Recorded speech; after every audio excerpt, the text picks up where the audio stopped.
क्या आप देश और दुनिया की खबरों से रह जाते हैं बेखबर? तो सब्सक्राइब कर लीजिए हमारे HT न्यूज चैनल को और बेल आइकॉन को दबाना मत भूलिएगा। तेंदुए और शाही के बीच लड़ाई का वीडियो सोशल मीडिया पर तेजी से वायरल हो रहा है। ये वीडियो देखकर आप हैरान हो जाएंगे।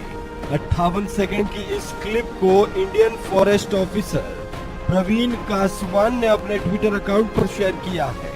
तब से ये वीडियो तेजी से वायरल हो रहा है। वीडियो में साफ साफ दिखाई दे रहा है कि बीच हाईवे पर तेंदुआ और शाही एक दूसरे से लड़ते हुए दिखाई दे रहे हैं। वैसे तो तेंदुए को बहुत ही खतरनाक और जानलेवा जानवर माना जाता है, लेकिन शाही के सामने तेंदुआ कम पड़ गया। तेंदुए ने शाही पर एक खरोंच मारी, जिसके जवाब में शाही ने तेंदुए के मुंह पर अपने कांटे दे मारे। कांटे चुभने के बाद तेंदुए की हालत खराब हो गई। वो एक ओर जाकर अपना मुंह सहलाने लगा। शाही से चोट खाने के बाद तेंदुआ सीधे जंगल में चला गया। शाही को दोबारा मुड़कर देखने की उसकी हिम्मत भी नहीं हुई।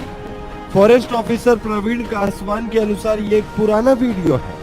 उन्होंने अपने इस वीडियो में लिखा, शाही ने अपने तेज तर्कश से तेंदुए को अच्छा सबक सिखाया। शाही से भिड़ने के बाद तेंदुए को समझ आ गया कि वो जीत नहीं पाएगा, इसलिए चुपचाप जंगल में वापस चला जाता है। इस वीडियो को अब तक 9000 से ज्यादा बार देखा जा चुका है। लोग इस वीडियो को काफी पसंद कर रहे हैं और अलग अलग प्रतिक्रियाएं दे रहे हैं।